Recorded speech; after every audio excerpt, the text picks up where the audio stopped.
इयत्ता 5वी विषय परिसर भाग 1 या घटकातील आपण 17वा धडा. त्या धड्याचे नाव आहे वस्त्र आपली गरज. वस्त्र म्हणजेच काय तर आपण जे कपडे घालतो ते. मग आता इथं वेगवेगळ्या प्रकारचे कपडे पहा बरं. मुलांची आहे, मुलींची आहे, त्यानंतर उन्हाळा, हिवाळा, पावसाळा ह्या तिन्ही ऋतूमधील हे कपडे आहेत.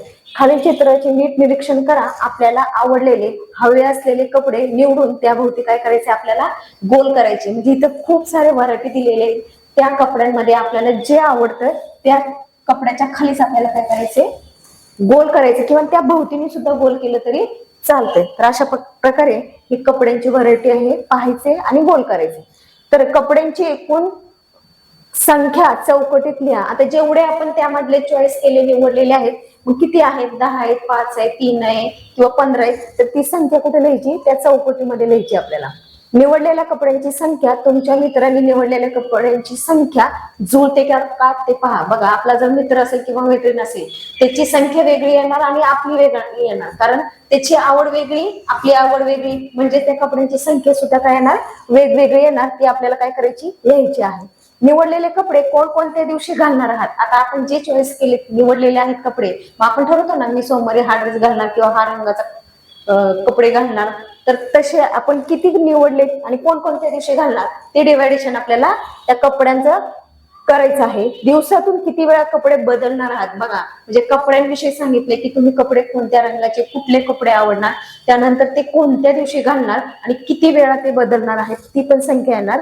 निवडलेल्या कपड्यांपेक्षा अजून काही कपडे आपल्याकडे असावेत असे वाटते का? वाटत असले ती संख्या सुद्धा लिहायची. म्हणजे हे सगळं कपड्यांच्या बाबतीतली संख्येनुसार यांना काय पाहिजे आहे, या चौकटीमध्ये आकडेवारी आली पाहिजे. कपड्यांव्यतिरिक्त आणखीन कोणकोणते वस्तू दागिने घालायला आवडतील. बघा, म्हणजे कपडेच पाहिजे असे नाही तर वस्तू दागिने, मग आपल्याला काय आवडतं ते पण जर पाहिजे असेल तर त्याची पण काय करायची आपल्याला संख्या नोंदवायची.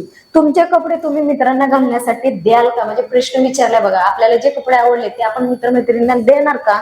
तर जाहिरातीमधील कोणते कपडे तुम्हाला घालावेसे वाटतात, म्हणजे जी जाहिरात दाखवलेली त्या जाहिरातीमधील कुठले कपडे तुम्हाला आवडतात ते विचारलेले.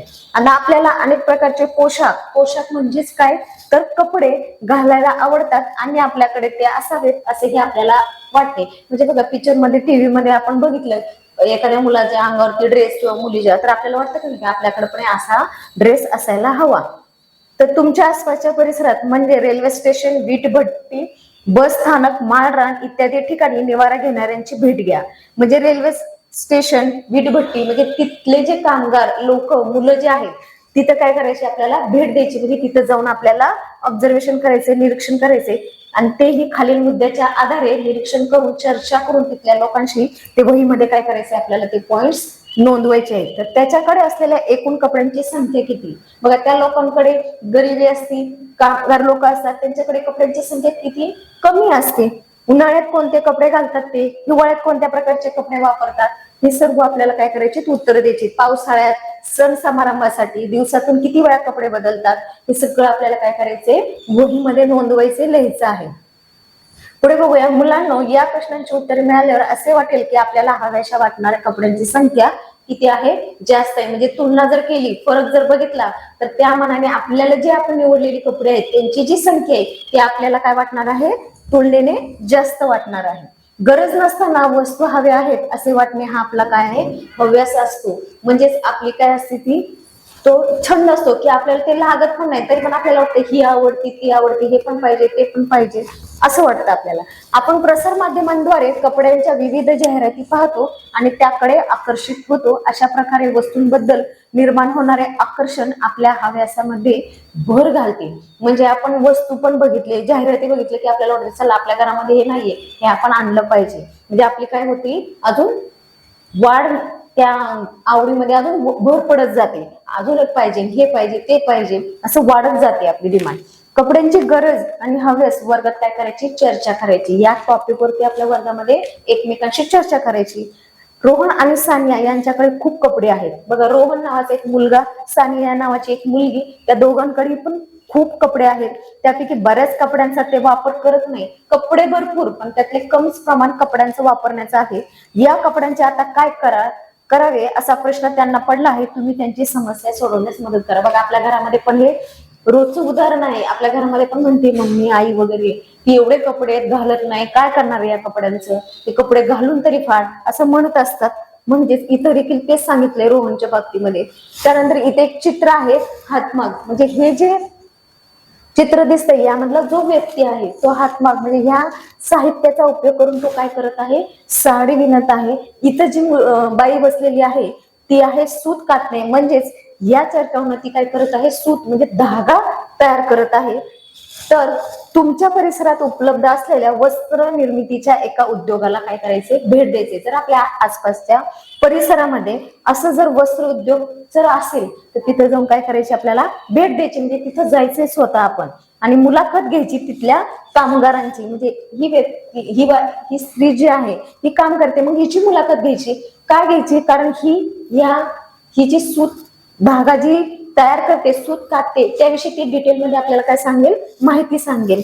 त्यामुळे आपल्याला काय करायची, त्यांची मुलाखत घ्यायची, त्यांना काही प्रश्न विचारायचे. त्या प्रश्नातून आपल्याला या सूत कातणे या घटकाविषयी आपल्याला काय जास्तीत जास्त माहिती मिळेल. तर हा उद्योग कोणता आहे, या उद्योगातून निर्माण होणारे उत्पादन कोणते, वस्त्र निर्मितीसाठी कोणता कच्चा माल वापरतात, म्हणजे ह्याच्यासाठी काय काय साहित्य वापरलं जातं, कच्चा माल कुठून आणला जातो, कच्च्या मालाचे स्वरूप काय असते, तयार होणारे उत्पादन विक्रीसाठी कोठे पाठवले जाते, या वस्त्रांचा वापर कोणत्या ऋतूमध्ये करतात, या उद्योगासाठी कोणकोणत्या प्रकारचे कामगार लागतात, हे कामगार कोठून उपलब्ध होतात. आता वस्त्र उद्योगात पूर्वीपेक्षा कोणकोणते बदल झाले आहेत, या उद्योगात तुम्हाला येणाऱ्या समस्या कोणत्या, म्हणजे कुठलाही उद्योग आपण चालू केला तर त्यात प्रॉब्लेम पण येतात, म्हणजे समस्या येतात. मग त्या समस्या कोणत्या आहेत, त्या तुम्ही कशा सोडवता, ह्या सर्व प्रश्नांची माहिती जेव्हा आपल्याला मिळते तेव्हाच आपल्याला हे पूर्ण टॉपिक किंवा हा घटक व्यवस्थित समजेल.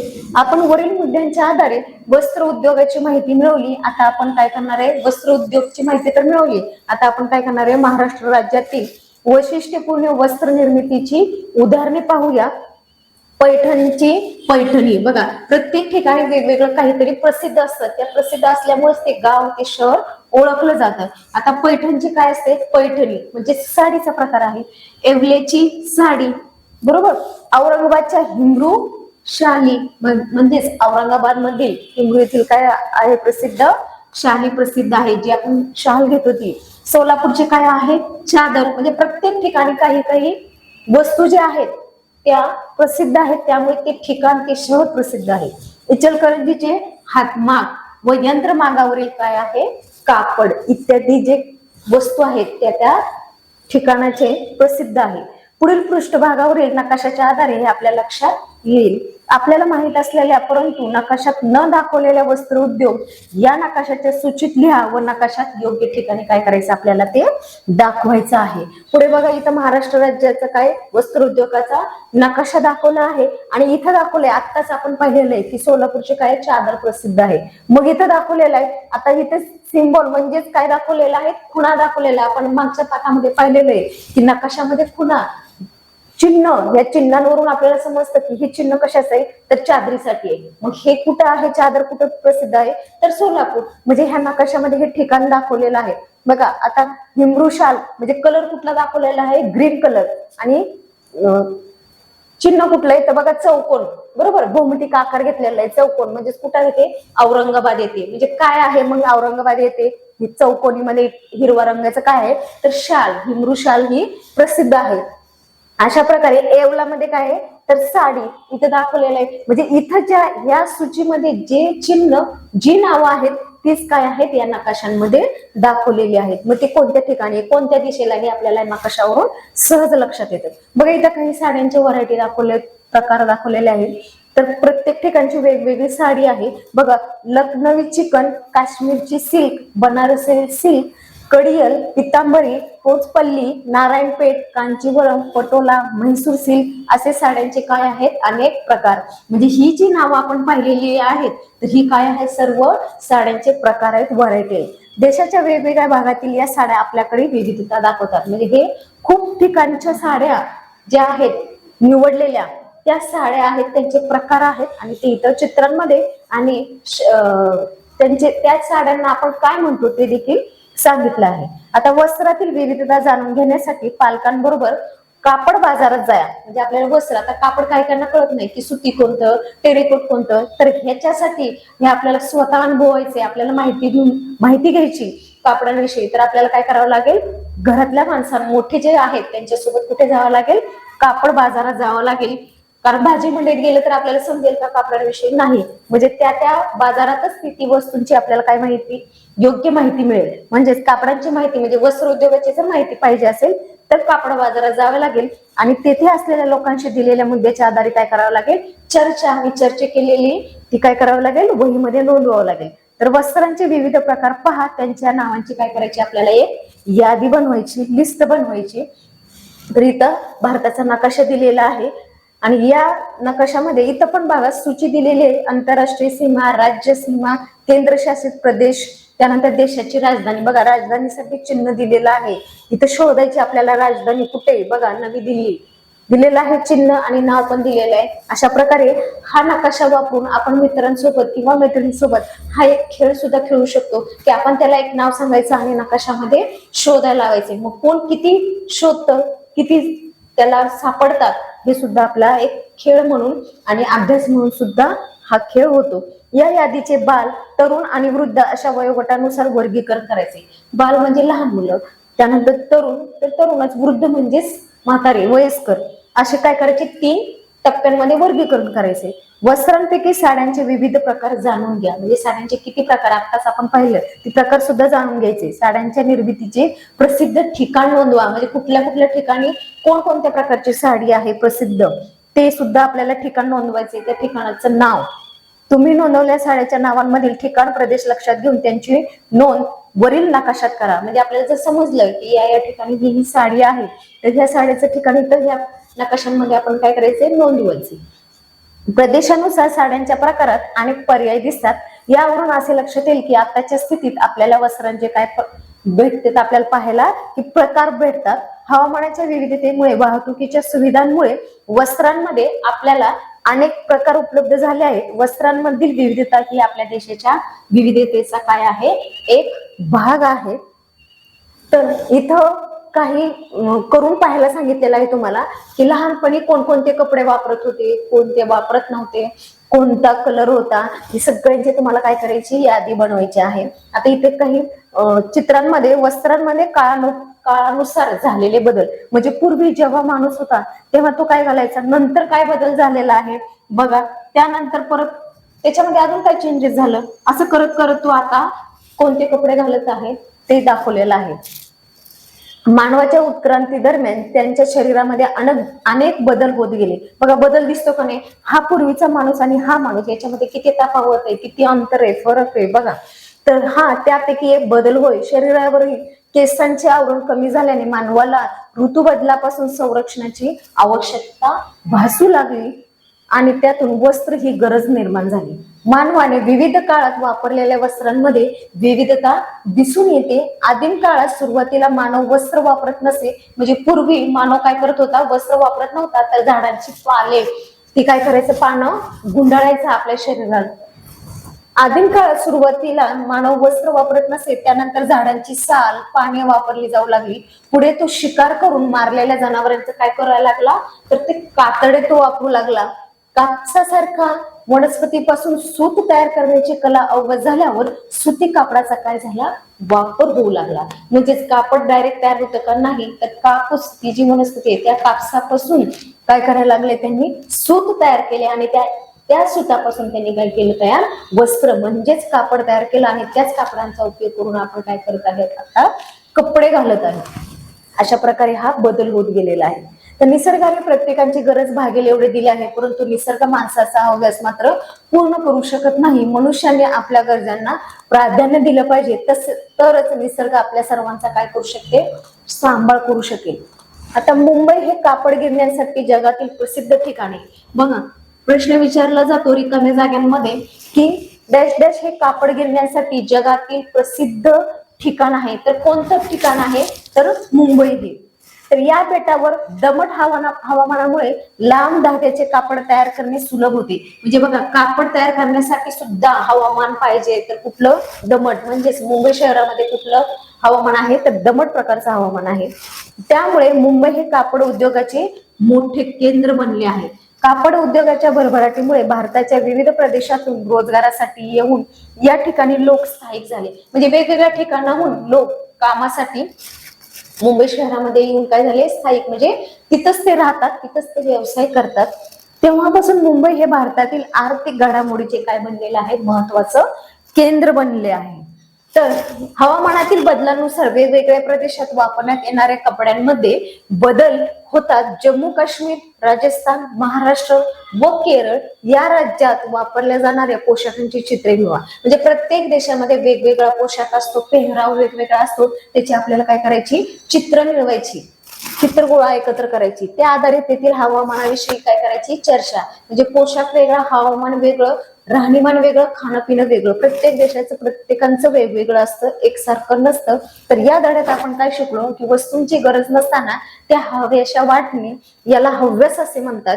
गरजेनुसार वस्तूंचा वापर करायचा आहे, अतिवापर करणे टाळायचे. आपल्या देशातील विविध प्रदेशांना वैशिष्ट्यपूर्ण वस्त्र निर्मितीची परंपरा आहे. देशातील वस्त्रांमधील विविधता नकाशाच्या सहाय्याने आपल्याला काय करायची आहे?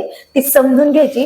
या धड्याच्या खाली जे स्वाध्याय दिले ती प्रश्नांची उत्तरे तुम्हाला सोडवायची आहेत. पुढचा धडा आहे 18वा धडा, पर्यावरण आणि आपण. बघा, इथे समोर एक चित्र आहे. त्या चित्रांमध्ये काय दिसत आहे? बघा, एक ट्रेन जाताना दिसत आहे. इथे एक चित्र आहे. आता या चित्रांमध्ये या रोडवरती काय जात आहे? बस जात आहे. तर बघूया आपण काय फरक आहे. आता जंगल तोड. जगभरातील एकूण लोकसंख्या आता सुमारे 600 कोटीच्या घरात आहे. किती कोटीच्या घरात आहे? तर 600 कोटी. या सर्व लोकांच्या गरजा भागवण्याच्या प्रयत्नात माणूस नवनवे काय शोधू लागलेला आहे? तर तंत्रज्ञान शोधून काढत आहे, वापरत सुद्धा आहे. यासाठी मानव अधिकाधिक जमीन व जलस्रोत वापरत आहे. बघा, यासाठी काय करावे लागत आहे मानवाला? की जमीन आणि जलस्रोत म्हणजे पाण्याचा वापर, जमीन आणि पाण्याचा वापर हे सर्वांना कंपल्सरी आहे. ते पाहिजेच, ती मूलभूतच गरज आहे, म्हणून त्याचा वापर करत आहेत. शेती, वसाहती, उद्योगधंदे तसेच रस्ते व लोहमार्ग तयार करण्यासाठी खूप मोठ्या प्रमाणामध्ये मोकळी जमीन आवश्यक असल्याने जंगलतोड होते. बघा, शेती, वसाहती, उद्योगधंदे आणि रस्ते, लोहमार्ग तयार करण्यासाठी खूप मोठ्या प्रमाणामध्ये काय करावे लागते? जमीन आवश्यक असल्याने जंगलतोड होते. म्हणजे आता आपल्याला तिथं रस्ते तयार करायचे, तर तिथल्या जागेवरती जेवढे काही झाडं आहेत ती तोडावी लागणार आणि मगच तिथे रस्ता केला जातो. म्हणजेच वृक्षतोड केली जाते, जंगलतोड केली जाते. आता इथं दाखवलेला आहे लोहमार्ग. पर्यावरणात वेगवेगळ्या सजीवांची निवारे असतात. निवारे म्हणजेच राहण्याचं ठिकाण. जंगलांमध्ये विविध प्रकारच्या वनस्पती असतात. आता जंगल मधल्यानंतर वेगवेगळी झाडे, वनस्पती प्रकार वेगवेगळे असणार. झाडावर अनेक पक्ष्यांची घरटी असतात. म्हणजे ते पक्ष्यांचं निवाऱ्याचं स्थान म्हणजेच घरटं आहे.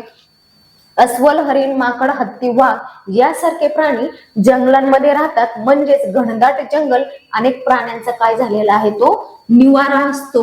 जंगलातच त्यांच्या गरजांची पूर्तताही होते. जंगल कमी झाले की तेथील जैवविविधतेचा काय होतो? मग ऱ्हास होतो. म्हणजे जंगलामध्ये झाडं सुद्धा तितकीच महत्वाची आहेत. तर एखाद्या ठिकाणी धरण बांधले गेले तर त्या पर्यावरणात कोणते बदल होतील बरं? जर धरण बांधलं तर काय होईल तिथं? तर विविध प्रकारचे प्राणी, पक्षी, वनस्पती यांचे अस्तित्व काय होईल? धोक्यात आल्याच्या बातम्या आपण वेळोवेळी वाचतो, ऐकतो, पाहतो. याची कारणे बातम्यामध्ये दिलेली असतात. अशा बातम्या एकत्र करा, त्यातील माहिती पुढील तक्त्यात भरा व वर्गात लावा. म्हणजे इथं असा तक्ता केलेला आहे. पहिल्या ह्याच्यामध्ये दिलेलं आहे की प्राणी, पक्षी, वनस्पती यांचं नाव लिहायचे तुम्हाला. कोणता दुष्परिणाम झालाय, काय झालंय तिथं, आणि बातमी दिलेली कारणे. मग ती कारण कशाची? तर दुष्परिणाम झालेलीची, तर ती लिहायची आपल्याला. आता इथं दाखवलेलं आहे प्रदूषण. प्रदूषणांचे पण प्रकार आहेत बघा. तर आता या चित्रांमध्ये प्रदूषण दाखवलेलं आहे. सांडपाण्यावर आवश्यक त्या प्रक्रिया न करताच ते जलस्रोतात सोडले तर जलस्रोताचे प्रदूषण कसे होते हे तुम्ही पाहिले आहे. बघा, इथं कारखाना आहे, कारखान्याच्या वरती धूर निघत आहे. त्यातलं जे सांडपाणी आहे, खराब पाणी, ते या पाण्यामध्ये काय होणार आहे? ते मिक्स होणार चांगल्या पाण्यामध्ये. मग त्यामुळे काय होणार? बघा, कारखान्यातून परिसरात सोडले जाणारे सांडपाणी, खराब पाणी आहे ते, कारखान्यातूनही परिसरात सांडपाणी सोडले जाते. असे दूषित पाणी जमिनीत मुरत राहिले तर ती जमीन काय होते, नापीक होते. नापीक म्हणजे तिथं काहीही पेरलं तरी ते उगत नाही, कारण चांगलं पीक येण्यासाठी जमीन कशी लागते, सुपीक लागते. सुपीक जमिनीतच धान्य चांगलं येतं, नापीक जमिनीत येत नाही. का बरं नापीक म्हणतात, कारण तिथं खराब पाणी मुरून त्या जमिनीमध्ये ती जमीन काय झालेली असते, नापीक झालेली असते.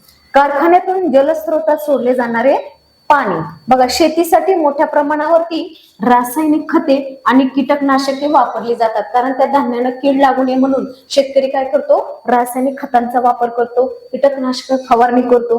ही रसायने मातीत जिरतात आणि पावसाच्या पाण्याबरोबर वाहून शेवटी ती कशाला पोहोचतात, नदीमध्ये पोहोचतात, नदीच्या पाण्यामध्ये. अशा अनेक कारणांनी पाण्याचे व मातीचे प्रदूषण घडत राहते. यामुळे तेथील प्राणी आणि वनस्पतींना काय झालेला आहे, याचा धोका पोहोचतो. अशा सजीवांची संख्या कमी पण होऊ लागली आहे आणि सरते शेवटी तेथील अनेक सजीव काय झालेले आहेत, नामशेष होतात, म्हणजे ते मरण पावतात. अशा प्रकारे संख्या सुद्धा त्या प्राण्यांची काय होत आहे, कमी कमी होत आहे. बघा, हवा प्रदूषित कशामुळे होत असावी, हवेमध्ये वेगवेगळे प्रकारचे वायू, नायट्रोजन, कार्बन डायऑक्साईड हे मिक्स होतात, त्यामुळे हवा प्रदूषित होते. पेट्रोल, डिझेल, केरोसिन, नैसर्गिक वायू, कोळसा, लाकूड ही इंधने कोणकोणत्या कारणासाठी वापरतो. बघा, पेट्रोल डिझेल आपण गाड्यांसाठी वापरतो, बरोबर. केरोसिन आपण स्टोव्ह पेटवण्यासाठी, बरोबर. त्यानंतर कोळसा, लाकूड हे आपण चुलीसाठी वापरतो, म्हणजे स्वयंपाक करण्यासाठी. म्हणजे प्रत्येक त्या इंधनांचा वेगवेगळ्या कामासाठी आपण काय करत असतो, उपयोग करत असतो. इंधनांचा घरगुती वापर होतोच, याशिवाय माणसाने मोठमोठे उद्योगधंदे आणि कारखाने उभे केले आहेत.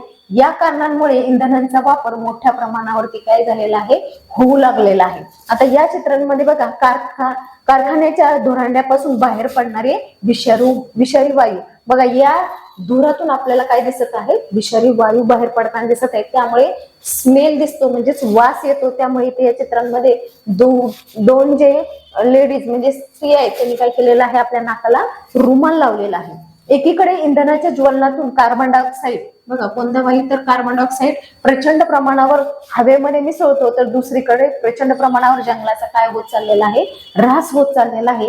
यामुळे वाढलेला कार्बन डायऑक्साईड शोषून घेण्यासाठी वनस्पती अपुऱ्या पडत आहेत, कारण आपण जंगलतोड पण करत आहे.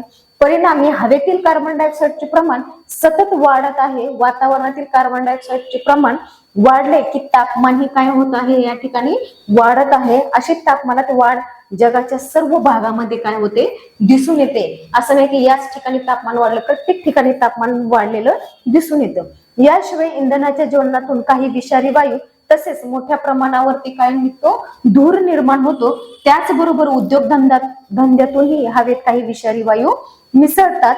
यामुळे हवेचे मोठ्या प्रमाणावरती काय होत आहे, प्रदूषण. म्हणजेच हवेचं प्रदूषण कशामुळे होतात, तर कार्बन डायऑक्साईडचे प्रमाण जास्त वाढल्यानंतर हवेमध्ये ते मिसळून काय होतं, हवेचं प्रदूषण होत आहे.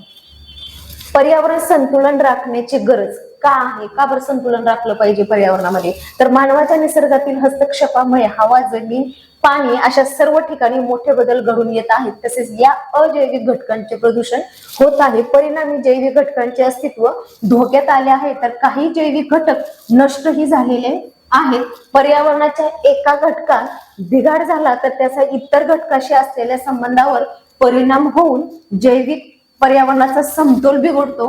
पृथ्वीवरील जैविक घटक वेळोवेळी अस्तंगत होतात, म्हणजेच नामशेष होत असतात. सध्याच्या काळात ही प्रक्रिया खूप वेगाने होत आहे. त्यामुळे सर्व जीवसृष्टीला काय झालेलं आहे, या सर्वांचा काय झालेला आहे, तर धोका झालेला आहे. तर विविध प्रकारचे प्राणी आणि वनस्पती हळूहळू नामशेष झालेत, म्हणजे कमी कमी होत गेलेले आहेत.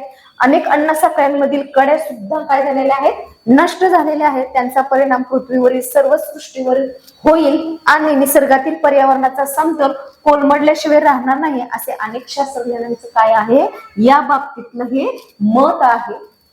पुढे पहा, पुढे चित्र दिलेलं हे भारतीय चित्ता. नामशेष झालेला हा काय आहे, एक प्राणी आहे. आपल्या गरजा आणि पर्यावरण, अन्न, वस्त्र, निवारा या आपल्या सर्वांच्या काय आहेत, मूलभूत गरजा आहेत. त्यांची पूर्तता होण्यासाठी अनेक गोष्टी आपण काय करत असतो, वापरत असतो. याशिवाय अभ्यास, खेळ, हौस, मनोरंजन यासाठीही आपण अनेक साधनांचा वापर करतो. आपल्याला लागतील तेव्हा त्या उपलब्ध असाव्यात म्हणून त्यांची अनेक गोष्टी आपण घरामध्ये काय करत असतो, हे पाहिजे ते पाहिजे म्हणून त्या आशा करून एक एक करून त्या वस्तू काय करतो, आपण साठवून ठेवतो. या सर्व गोष्टी आपल्याला पर्यावरणातील पदार्थ वापरून मिळतात. जगभरातील सर्व लोकांच्या अशाच गरजा आणि इच्छा आहेत. पर्यावरणाचा वेगाने यामुळे काय होत चाललेला आहे तर ऱ्हास होत चाललेला आहे. मानव हा निसर्गाचाच एक काय आहे तर भाग आहे. निसर्गाचा समतोल बिघडला तर त्याचा आपल्यावरील परिणाम होणार आहे, याची जाणीव आपण ठेवायला हवी. पर्यावरणाचा ऱ्हास थांबवण्यासाठी एखादे साधन शक्य तितके जास्त दिवस वापरणे, टाकाऊ वस्तूपासून काय करायचंय आपल्याला टिकाऊ वस्तू बनवणे, याचा सर्वांनीच गांभीर्याने विचार करायला पाहिजे की आपण एकदा वस्तू वापरली मग ती व्यर्थ आहे म्हणून फेकायची नाही, तर त्यापासून काहीतरी टिकाऊ म्हणजे त्याच वस्तूचा परत पुनर्वापर व्हावा यासाठी ती वस्तू उपयोगात आणावी. म्हणून टाकाऊ वस्तूपासून टिकाऊ वस्तू आपल्याला काय करायच्या बनवायच्या आहेत. आपण सर्व निर्धार करूया की आपल्या रोजच्या व्यवहारातील कोणत्याही कृतीमुळे प्रदूषण होऊ नये, जैवसृष्टीचे नुकसान होऊ नये, यासाठी जैवसृष्टीच्या संवर्धनासाठी आपण शक्य तेवढे काय करायचे आहेत प्रयत्न करायचे आहेत. या चित्रांमध्ये पहा वेगवेगळे चित्र आहेत, वेगवेगळे प्राणी आहेत. पर्यावरण संरक्षणाचे जागतिक प्रयत्न आहेत आपले की निसर्गाचा समतोल राखण्यासाठी आंतरराष्ट्रीय स्तरावर अनेक काय केले जातात तर प्रकल्प राबवले जातात आणि जगातील सर्व लोकांमध्ये धोक्यांविषयी जाणीव जागृती करणे अत्यंत महत्वाचे आहे. की का केली पाहिजे तर त्यापासून त्यांचं संरक्षण होण्यासाठी की ह्या प्राण्यांना धोका कुठलाही आपल्यापासून होता कामा नये म्हणून, तर तसेच हवा पाणी आणि जमीन प्रदूषित होणार नाही यासाठी जगभरातील सर्व देश कायदे करत आहेत. जैवविविधता टिकवण्याचे प्रयत्न, जैवविविधता उद्याने म्हणजेच बाग, जैवविविधतेचे रक्षण व संवर्धन करण्याच्या दृष्टीने राखून ठेवलेल्या क्षेत्राला आपण काय म्हणतो जैवविविधता उद्यान असे म्हणतो. यामध्ये जैवविविधतेच्या रक्षणाबरोबर त्यांचा अभ्यासही केला जातो. जैवविविधता उद्यानाला भेट देणाऱ्या लोकांना वनराईचा काय होतो आनंद घेता येतो. त्यामुळे निसर्गाविषयी त्यांना काय वाढते आस्था वाढीस लागते. राष्ट्रीय उद्याने, आता वन्यजीव संरक्षण व संवर्धन करण्याच्या उद्देशाने काही महत्वाची क्षेत्रे राखून ठेवलेली असतात. उदाहरणार्थ कांजीरंगा राष्ट्रीय उद्यान. बघा राष्ट्रीय उद्यानाचं नाव सांगा म्हणतात तर राष्ट्रीय उद्यान कोणतं आहे तर कांजीरंगा ताडोबा राष्ट्रीय उद्यान. यावरती प्रश्न विचारला जातो. अभयारण्ये विशिष्ट प्राण्यांचे वनस्पतीचे संरक्षण व्हावे, संवर्धन व्हावे यासाठी वनक्षेत्र राखीव ठेवले जाते. अशा राखीव क्षेत्राला आपण काय म्हणतो अभयारण्य म्हणतो. उदाहरणार्थ राधानगरी अभयारण्य. कोणतं अभयारण्य आहे त्या अभयारण्याचं नाव काय तर राधानगरी. पृथ्वी तलावर वनस्पती नष्ट होऊ लागल्यामुळे प्राण्यांची संख्या काय होत चाललेली आहे तर कमी कमी होत चाललेली आहे. म्हणून जंगलातील वनस्पतीचे संरक्षण व संवर्धन करणे जरुरीचे आहे. जंगलतोड थांबून वृक्षारोपण करून वनस्पतीचे महाराष्ट्रातील सातारा जिल्ह्यात वृक्षारोपण करून वनस्पतीचे रक्षण केल्यास त्यावर अवलंबून असणाऱ्या वन्यजीवांचे हे काय होईल आपले रक्षण करता येईल, रक्षण होईल. आता या चित्रांमध्ये काही प्राणी दिसत आहेत त्याविषयी माहिती दिलेली आहे. इथंही वेगवेगळे प्राणी आहेत. तर बघूया महाराष्ट्रातील सातारा जिल्ह्यामध्ये चांद नदीवर ब्रिटिशकालीन धरणांमुळे मायणी तलाव तयार झाला आहे. बघा महाराष्ट्रामधील कुठलं बरं जिल्हा आहे तर सातारा जिल्हा. तर या सातारा जिल्ह्यामध्ये एक नदी आहे, त्या नदीचं नाव आहे चांद. तर ते चांद नावाच्या नदीवरती म्हणजे ब्रिटिशकालीन धरणामुळे काय झालं होतं मायणी तलाव तयार झाला आहे. उत्तर आशियातील सायबेरिया प्रदेशातून या तलावात रोहित पक्षी स्थलांतरित करून येतात. पक्षी कुठले आलेले आहेत स्थलांतरित करून तर रोहित नावाचे जे पक्षी आहेत ते स्थलांतर करून येतात. तिथे घरटी सुद्धा ती बांधतात आणि अंडी सुद्धा काय करतात त्यांनी घालतात. पिल्ले मोठी झाल्यावर ते पिल्लांसह परत जातात. बघा म्हणजे तिथंच राहतात ती, त्यानंतर अंडी घालतात, त्यांची पिल्ल जन्माला येतात आणि त्या पिल्लांबरोबर ते परत काय करतात निघून जातात. अलीकडे तलावातील पाणी कमी झाल्यामुळे ते येईनासे झाले होते, परंतु स्थानिक लोकांनी मागणी केल्यावर ते पक्ष्यांचे अभयारण्य म्हणून जाहीर झाले आहे. बघा रोहित पक्षी व त्यांची घरटे. बघा रोहित पक्षी कसे दिसतात आणि त्यांची ही दिसतात का ते अंडी आहेत, याला म्हणतात रोहित पक्षी. या रोहित पक्ष्यांविषयी इथे सांगितलेलं आहे. आता इथं बघूया माळढोक नर.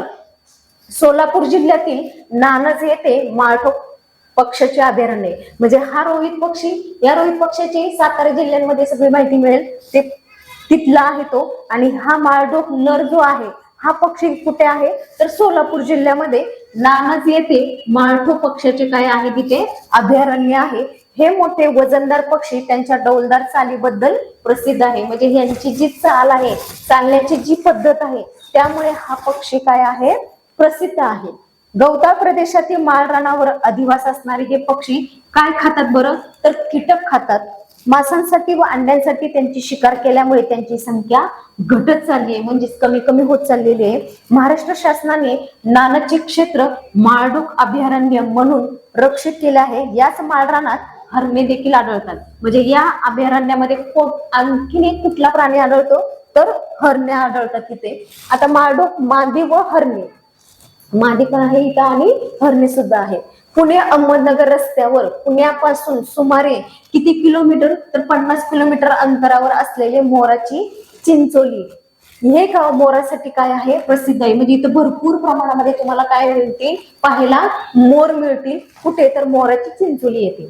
येथे सुमारे 2500 मोर आहेत. बघा त्यांनी आकडा सुद्धा सांगितलाय किती मोर आहेत या ठिकाणी पाहायला आपल्याला 2500, 2500. येथे पूर्वापार लावलेली चिंचेची झाडे असून झाडांची निगा राखल्यामुळे तेथील पर्यावरण या पक्ष्यांना अनुकूल आहे. या गावात मोरांना अभय मिळाले आहे. म्हणजे त्या मोराची चिंचोली येथे किती आहेत मोर, तर 2500 म्हणजे 2500. आणि तिथं झाडं कोणती आहेत, तर चिंचाची झाडं आहेत. पुढे पाहूया, इथं पण या चित्रामध्ये मोर आहे पहा. देवराई एक वरदान. भारतीय संस्कृतीमध्ये वन संरक्षणाचा विचार झालेला आहे. देवराई हे याचे एक काय आहे उदाहरण आहे. देवराई म्हणजेच देवासाठी राखून ठेवलेले जंगल. म्हणजे देवराई या शब्दाचा अर्थ सांगितलाय. देवराई, देव म्हणजेच काय, तर देवासाठी, राई म्हणजे राखून ठेवलेले जंगल, अशी भावना या भागात राहणाऱ्या लोकांची असते. या भावनेमुळे देवराई मधील एकही झाड तोडले जात नाही. म्हणजे तिथं झाड तोडली जात नाही, कारण ते काय कशाचं आहे ते जंगल, तर देवांसाठी राखून ठेवलेलं जंगल आहे, म्हणून तिथलं एकही झाड तोडत नाही. त्यामुळे देवराईतील झाडे अजूनही सुरक्षित आहेत, चांगली आहेत, व्यवस्थित आहेत. महाराष्ट्रात अनेक देवराया आहेत. मध्य प्रदेशात आढळणाऱ्या देवराया शरण वने म्हणून काय आहेत ओळखले जातात. कुठे, तर मध्य प्रदेशमध्ये. देवरायांमध्ये वनस्पतींनाच नव्हे तर प्राण्यांनाही अभय मिळते. या देवराया प्राचीन काळातील अभयारण्यानेच म्हणावी लागतील. आता निसर्ग सर्वांची गरज भागवतो, परंतु हाव भागवू शकत नाही. आपल्याला हवं असतं हे पाहिजे ते पाहिजे, ते निसर्ग देऊ शकतो का, नाही. पर्यावरणातील जैविक व अजैविक घटकांचे एकमेकांशी काय असतो नेहमी संबंध असतो. वेगवेगळ्या प्रदेशात वेगवेगळे प्राणी, वनस्पती आणि सूक्ष्मजीव आढळतात. त्या ठिकाणी त्या प्रदेशात तो पक्षी आहे तर इथं पण तोच पक्षी आहे असं नाही. तर पक्षी, वनस्पती, सूक्ष्मजीव यांच्यामध्ये काय आहे विविधता आढळते. वातावरणातील वायुचक्र, पर्यावरणातील जलचक्र, अन्न साखळ यांच्यामध्ये हजारो वर्षापासून संतुलन कायम राखले गेले आहे. पाण्याच्या प्रदूषणामुळे त्यात वाढणाऱ्या वनस्पती, जलचरांना काय झालेलं आहे तर धोका निर्माण झालेला आहे. मानवाच्या हस्तक्षेपामुळे ढळत चाललेले पर्यावरणाचे संतुलन आपणच काय केले पाहिजे ते राखले पाहिजे. वनस्पती व प्राणी यांना संरक्षण मिळावे यासाठी देवराई, जैवविविधता उद्याने, राष्ट्रीय उद्याने व अभयारण्ये यांची काय केली पाहिजे आपण यांची निर्मिती होते. तर अशा प्रकारे हा धडा झाला. या धड्याखालील प्रश्नांची उत्तरे तुम्हाला शोधायची आहेत, लिहायची आहेत. अन्न घटक. आता अन्न घटक कोणकोणते पहा. अन्न पदार्थांमध्ये शरीराला विविध प्रकारे उपयोगी पडणारे अन्न घटक असतात. बघा आपल्याला भूक लागली की आपल्याला जेवणच करावं लागते. त्यावेळेस आपण झोपून किंवा टीव्ही पाहून जमतं का, नाही. तर भूक लागली की आपल्याला काय करावं लागेल, अन्न खावे लागेल. तर या अन्न घटकांविषयी अधिक माहिती घेऊया. आता अन्न घटकामध्ये कर्बोदके, साहित्य, टिंचर, आयोडीन, ड्रॉपर, बटाट्याची एक फोड घ्यायची. आपल्याला कृती पण करायची की टिंचर आयोडीन मध्ये थोडे पाणी मिसळून पातळ करून घ्यायचे. त्याचे किती दाखवायचे बघा, इथं कृती करून दाखवलेली आहे म्हणजे पिक्चर मध्ये, की त्यामध्ये 4-5 थेंब ड्रॉपरने बटाट्याच्या काय करायचे एका फोडीवरती टाका आणि निरीक्षण करायचे. आता ह्या फोडीवरती टाकल्यावर तुम्हाला काय निरीक्षण, ऑब्झर्वेशन काय दिसतं की तुम्हाला काय आढळून येईल की बटाट्याच्या फोडीचा रंग कसा झालेला आहे. इथं पहा दाखवलेला आहे. इथं काय झालेला आहे, हा काळसर निळा होतो. पिष्ट बघा, कर्बोदकी झाला. आता पिष्ट या पदार्थांशी आयोडीनचा संपर्क आला की त्याचा रंग कसा होतो, काळसर निळा होतो. म्हणजेच आयोडीन आणि पिष्ट हे एकत्र आले तर त्यांचा रंग कोणता तयार होतो इथं, काळसर निळा तयार होतो. याचा अर्थ असा की बटाट्यात पिष्ट आहे. ज्वारी, बाजरी, गहू, तांदूळ अशा विविध तृणधान्यांमध्ये तसेच साबुदाणा, बटाटा अशा पदार्थांमध्ये मोठ्या प्रमाणामध्ये काय असतं, पिष्ट असतं. बघा बटाट्यामध्ये असतं तांदूळ, गहू, साबुदाणा, बाजरी, ज्वारी, हे जी कडधान्य आहेत या कडधान्य आणि फळ काय म्हणते फळभाज्या यामध्ये पण काय आहे, पिष्ट आहे. धान्याचे पीठ होते, हे धान्य आपल्या आहारातील मुख्य पदार्थ असतात. बघा ही जी धान्य गहू, ज्वारी, बाजरी याचा आपण काय करतो, गिरणीमध्ये जाऊन पीठ आणतो आणि त्या पिठापासून आपण चपाती, भाकरी वगैरे बनवतो आणि ते खातो. मोठ्या प्रमाणात पिष्ट असणाऱ्या पदार्थांना पिष्टमय पदार्थ म्हणतात. बघा ज्या पदार्थांमध्ये पिष्ट हा घटक जास्त असतो त्याला पिष्टमय पदार्थ म्हणतात. पिष्टमय पदार्थापासून शरीराला काय मिळत असते, ऊर्जा मिळत असते, शक्ती मिळत असते. ही ऊर्जा शरीराच्या विविध कामासाठी आपल्याला काय होते, ती नेहमी उपयोगी पडते. याशिवाय शरीर योग्य तेवढे गरम राहण्यासाठी या ऊर्जेचा सतत काय होतो, उपयोग होतो. आता शर्करा वनस्पतीपासून मिळणारे व चवीला गोड लागणारे पदार्थ म्हणजेच काय, शर्करा. जर चवीला गोड लागले तर ते काय असतं, शर्करा असतं. साखर हा शर्करेचा एक काय आहे, प्रकार. म्हणजेच साखर काय आहे, कडू लागते का, नाही. तर साखर कशी लागते, गोड लागते. आपण पिष्टमय पदार्थ खाल्ले की त्यांच्या पचनातून शर्करा बनतात. या शर्करेचे शरीराच्या सर्व भागात मंद ज्वलन होते, त्यातून ऊर्जा बाहेर पडते. म्हणजेच पिष्टाच्या पचनातून मिळणारी शर्करा शरीरासाठी इंधनाचं काय करते, ती कार्य करते. बघा आपल्याला उन्हाळ्यापेक्षा हिवाळ्यात जास्त भूक लागते. का लागते बरं हिवाळ्यामध्ये जास्त भूक? कारण हिवाळ्यामध्ये दिवस मोठा असतो. हिवाळ्यामध्ये सर्व पालेभाज्या आलेल्या असतात, स्वस्त असतात त्यांचे भाव आणि ते खाल्ल्यानंतर आपल्याला ते पचतात देखील.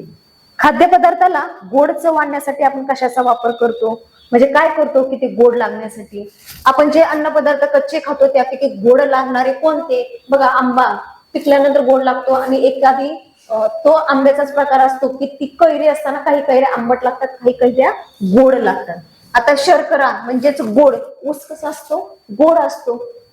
तर गोड लागणाऱ्या अन्न पदार्थांमध्ये विविध प्रकारच्या काय असतात, शर्करा. शर्करा म्हणजे चवीला गोड लागणारी, बरोबर. उदाहरणार्थ ऊसाच्या रसापासून आपण काय करतो, गुळ, त्या गुळापासून साखर तयार करू शकतो, कारण त्यात सुक्रोज नावाची शर्करा असते. पिकलेला आंबा, केळी, चिकू अशी फळे तसेच मध, दूध यातही वेगवेगळ्या प्रकारच्या काय असतात, शर्करा असतात.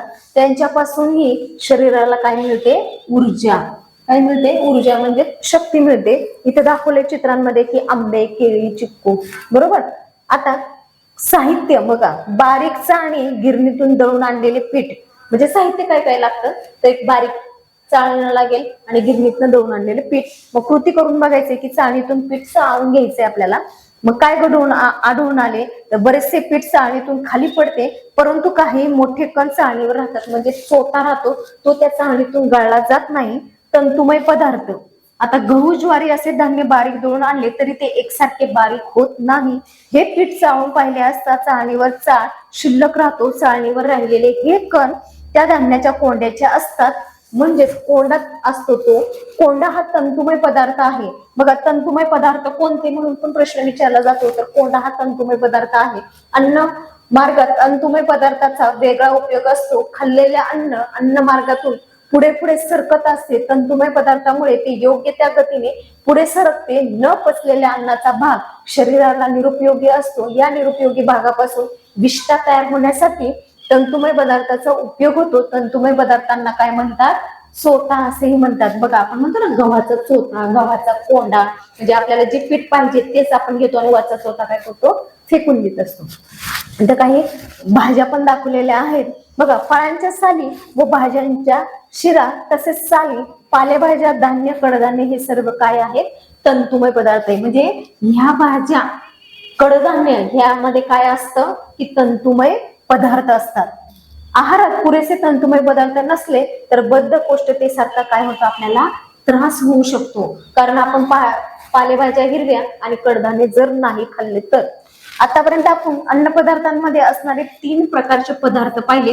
एक आहे पिष्टिमय पदार्थ, शर्करा आणि तंतुमय पदार्थ. हे 3 पदार्थ आपण अन्न पदार्थांमध्ये पाहिलेला आहे. यांना एकत्रितपणे काय म्हणतो आपण, या तिन्हींना तर कर्बोदके म्हणतात. कर्बोदकांचा मुख्य उपयोग म्हणजे शरीराला काय प्राप्त होते, तर ऊर्जा प्राप्त करून देण्याचं काम आहे. तर कर्बोदके त्यामध्ये आहेत पिष्टमय पदार्थ, शर्करा आणि तंतुमय पदार्थ. विशिष्ट प्रकारचे आंबे खाताना दातांना धागे अडकतात, ते कर्बोदकाच्या कोणत्या प्रकारात मोडतात ते आपल्याला पाहायचं आहे. आता साहित्य, वहीचे 2 पांढरे कागद घ्यायचे, छापील मजकूर असलेला 1 पान घ्यायचे आणि थोडेसे गोड तेल लावायचे. कृती, 2 पांढरे कागद घ्या, एका कागदाला तेल लावा, दुसरा कागद तसाच ठेवायचे, त्याला तेल लावायचं नाही. दोन्ही कागद आळीपाळीने छापील मजकुरावरती ठेवा आणि कागदाखालील मजकूर वाचण्याचा प्रयत्न करायचा. बघा प्रयोग सांगितलं इथं करायला. काय आढळून आले, तेल न लावलेल्या कागदाखालचा मजकूर वाचता आला नाही, पण तेल लावलेल्या कागदातील तो मजकूर वाचता आला, कारण तेलामुळे कागद काय होतो, अर्धपारदर्शक झाला, त्यामुळे त्यातला मजकूर म्हणजे जे लिहिलेलं होतं ते आपल्याला स्पष्ट वाचता आलं. आता स्निग्ध पदार्थ, बघा तेल हा स्निग्ध पदार्थ आहे. कोण आहे, कोणता पदार्थ आहे, तर तेल. स्निग्ध पदार्थ लावल्याने कागद काय होतो, अर्धपारदर्शक होतो. कागद अर्धपारदर्शक होणे ही अन्न पदार्थातील स्निग्ध पदार्थ असल्याची काय आहे, ही एक खूण आहे. अन्नातील स्निग्ध पदार्थांपासून ही शरीराला ऊर्जा मिळते, पिष्टातून मिळते. मग कशा कशापासून ऊर्जा मिळते, तर स्निग्ध पदार्थांपासून मिळते, पिष्टमय पदार्थापासून मिळते. त्यापेक्षा दुप्पट ऊर्जा स्निग्ध पदार्थापासून मिळत असते. परंतु आपल्या आहारात हे पदार्थ पिष्टमय पदार्थापेक्षा कमी प्रमाणात असतात. दुधापासून मिळणारी साय, लोणी, तूप, वनस्पतीपासून मिळणारे तेल आणि स्निग्ध पदार्थाची उदाहरणे आहेत. ही कोणकोणती उदाहरणं आहेत स्निग्ध पदार्थ, कशा कशामध्ये असतात, तर दुधावरची जी साय असते त्याच्यात, लोणीमध्ये असतं, तुपामध्ये असतं आणि तेलांमध्ये काय असतं, स्निग्ध पदार्थ असतं. याशिवाय मांस, अंड्यातील बलक यातही काय असतं, स्निग्ध पदार्थ असतात. आहारात आलेल्या स्निग्ध पदार्थांपासून शरीरात काय होते, चरबी तयार होते. काही काळ अन्न मिळाले नाही तर या चरबीपासून शरीराला काय ऊर्जाच मिळू शकत नाही. चरबीचा एक थर आपल्या त्वचेखाली असतो. चरबीच्या या थरामुळे शरीराला काय आकार मिळतो. बघा इथे काही दाखवलेले आहेत की त्याच्यामध्ये स्निग्ध पदार्थ आहेत. तसेच शरीराची उष्णता राखण्यासाठी ब्लँकेट किंवा गोधडीप्रमाणे या थराचा आपल्याला काय करावा लागतो, उपयोग होतो. तर पहा, नवीन टीव्ही, फ्रीज, पंखे, काचेचा बल्ब, ग्लास, आरसा यासारखे फुटू शकणाऱ्या व नाजूक वस्तूंच्या खोक्यांमध्ये आतून पुट्टे थर्मोकॉल किंवा फुगीर प्लास्टिक का लावले जातात, कारण ते फुटू नये आणि व्यवस्थित एका ठिकाणावर दुसऱ्या ठिकाणी नेता यावे यासाठी ते पुट्टे आणि थर्मोकॉल वापरले जाते. नाजूक वस्तूंना पुट्टे, थर्मोकॉल इत्यादीचे संरक्षण मिळते. खोक्यांची हालचाल झाली, ते पडले किंवा त्यांना बाहेरून मार लागला तरी आतील वस्तूंचे काय होणार नाही, तर नुकसान होणार नाही. त्याचप्रमाणे शरीरातील चरबींच्या थरामुळे आंतरेंद्रियांनाही संरक्षण मिळते. बाहेरून शरीरावर मार लागला तरी हाडांना किंवा इतर आंतरेंद्रियांना लगेच इजा होत नाही, म्हणजे काही नुकसान होणार नाही. फरशीवर लोखंडी खलबत्त्याने कुटताना खलबत्त्याच्या खाली काय ठेवतात, तर खलबत्त्याच्या खाली एखादं कापड ठेवतात किंवा एखादं पोतं ठेवतात, जेणेकरून जे आपण वाटत आहे त्याच्या आवाजाने किंवा त्याच्या जोरामुळे खालची जमीन हादरत नाही किंवा आवाज होत नाही, म्हणून त्याच्या खाली काहीतरी ठेवलंच पाहिजे. प्रथिने, भिंत बांधण्यासाठी जसे दगड किंवा विटांची गरज पडते, तसेच आपल्या शरीराच्या बांधणीसाठी कशाची गरज असते, प्रथिनांची गरज असते. जर शरीर चांगलं व्यवस्थित राहायचं असेल तर शरीराची सतत झीज होत असते. एखाद्या वेळेस शरीराला छोटी मोठी काय होत असते, इजा होते, त्यांची दुरुस्ती आपल्या नकळतच होऊन जाते. त्यासाठी प्रथिनांची आपल्याला काय असते, गरज असते. शरीराची वाढ होत असताना तर प्रथिनांची भरपूर प्रमाणात गरज असते. बघा या सर्व जे चित्रांमध्ये दिसत आहेत वस्तू, पदार्थ, त्यातून आपल्याला काय मिळत आहे, तर प्रथिने मिळत आहे. काय मिळत आहे, प्रथिने. बघा प्रथिनांचे हे काय आहे, मुख्य स्रोत आहेत. विविध कडधान्ये, डाळी, शेंगदाणे, दूध व दही, खवा, पनीर यासारखे दुधाचे पदार्थ, अंडी, मांस, मासे हे प्रथिनांचे काय आहेत, मुख्य स्रोत आहेत. म्हणजे कशा कशामध्ये प्रथिन आहेत बघा, डाळींमध्ये आहे, कडधान्यांमध्ये आहे, शेंगदाण्यामध्ये आहे, दूध आहे, दही आहे, खवा, पनीर म्हणजे दुधापासून जे बनवलेले पदार्थ आहेत त्या सर्वांमध्ये काय आहे, प्रथिन आहे. प्रथिने मिळवण्यासाठी आपल्या रोजच्या आहारात डाळी व कडधान्य तसेच दूध व दुग्धजन्य पदार्थांचा समावेश असावा. कर्बोदके, स्निग्ध पदार्थ, प्रथिने या अन्न घटकांची शरीराला मोठ्या प्रमाणावर गरज असते. आता मोठ्या प्रमाणात लागणारे अन्न घटक कोणकोणते आहेत बघा, कर्बोदके आहे, स्निग्ध पदार्थ आहेत आणि प्रथिने आहेत. आता जीवनसत्व व खनिजे बघा, जीवनसत्वे व खनिजे मुख्य अन्न घटकांशिवाय आपल्याला इतर काही अन्न घटकांची अतिशय थोड्या म्हणजेच अल्प कमी प्रमाणात गरज पडते. हे अन्न घटक म्हणजेच जीवनसत्वे किंवा खनिजे आहेत. आता अल्प प्रमाणात अत्यावश्यक अन्न घटक म्हणजे जीवनसत्वे आणि खनिजे, त्यातला आपण जीवनसत्वे पाहणार आहोत अगोदर. या अन्न घटकाच्या विविध प्रकारांना इंग्रजी नावे आहेत. उदाहरणार्थ जीवनसत्व ए, बी, सी, डी, ई आणि के ही मुख्य जीवनसत्वे आहेत, त्यांना इंग्रजी नावे आहेत.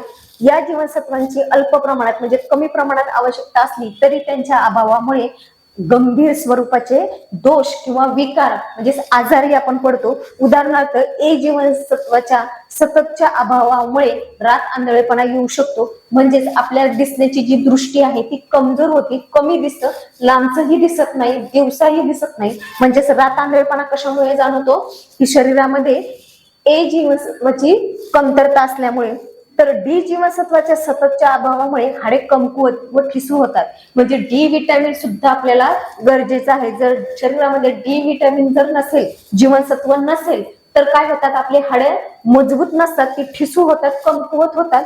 जीवनसत्वांमुळे आपल्याला शरीराला रोगांचा प्रतिकार करण्याची शक्ती मिळते. बघा, जर डी जीवनसत्व जर शरीरामध्ये असेल तर आपल्याला आपण आजारी पडत नाही किंवा आपले हाडे हातपाय वगैरे दुखत नाहीत. मग डी जीवनसत्व कुठे मिळतं तर कोवळ्या उन्हामध्ये मिळतं. खनिजे, आता जीवनसत्वाविषयी आपण पाहिलं, आता खनिजे पाहूया. लोह, कॅल्शियम, सोडियम, पोटॅशियम ही शरीराला आवश्यक असणाऱ्या खनिजांची काय आहेत उदाहरणं. कोणकोणती खनिजे आहेत, लोह, कॅल्शियम आणि सोडियम. तर शरीराला त्यांची गरज अल्प प्रमाणात असली तरी अनेक अत्यावश्यक क्रियांमध्ये त्यांचा मोठा सहभाग असतो. उदाहरणार्थ रक्तातून ऑक्सिजन वाहून नेण्याच्या कामी लोहाचा उपयोग होतो. रक्तात लोहाचे प्रमाण कमी झाले तर ऑक्सिजनचा पुरेसा पुरवठा होत नाही आणि अशक्तपणा म्हणजेच विकनेसपणा, सतत थकवा जाणवतो. या विकाराला काय म्हणतात, नाव आहे त्या विकाराला ॲनिमिया, रक्ताशय किंवा पांडुरोग असे सुद्धा म्हटलं जातं. कॅल्शियम या खनिजांमुळे आपली हाडं काय होतात, मजबूत होतात.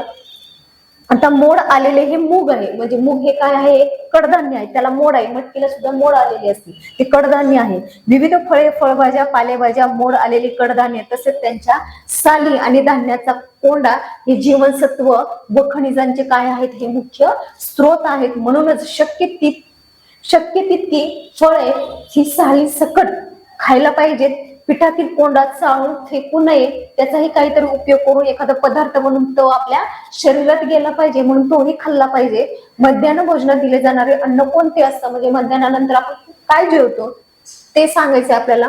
संतुलित आहार म्हणजे आपलं शरीर व्यवस्थित असलं पाहिजे, मग त्यासाठी संतुलित आहार आपण कोणता घेतला पाहिजे. तर माझी प्रकृती उत्तम आहे असे आपण म्हणतो तेव्हा आपण आपल्याविषयी काय सांगत असतो, प्रकृती चांगली आहे याचा अर्थ आपली सर्व कामे, अभ्यास, खेळ इत्यादी सहज करता येण्याइतपत आपल्यामध्ये काय असते, ती एनर्जी म्हणजेच ऊर्जा, शक्ती आहे व ती कामे आपण उत्साहाने व आनंदाने करू शकतो. आपल्या शरीराची वाढ योग्य रीतीने होत आहे, तसेच आपण वारंवार आजारीही पडत नाही. म्हणजेच आपला आरोग्य म्हणजेच आपला आहार जो आहे तो काय आहे, संतुलित आहे, योग्य आहे शरीरासाठी.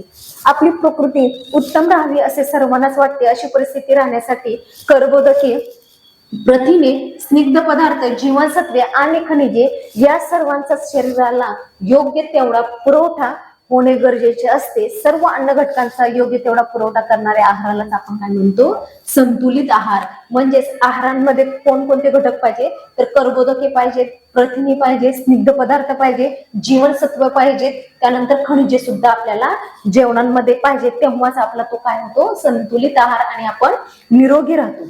पालेभाज्या घालून केलेले थालीपीठ आणि दही असे जेवण केल्यास आपल्याला मुख्य अन्न घटक मिळतात का? हो मिळतात, कारण सर्व पालेभाज्यांपासूनच आपण काय केलेलं आहे, पिठाचा पण यूज केलेला आहे, त्यामुळे हे योग्य आहे.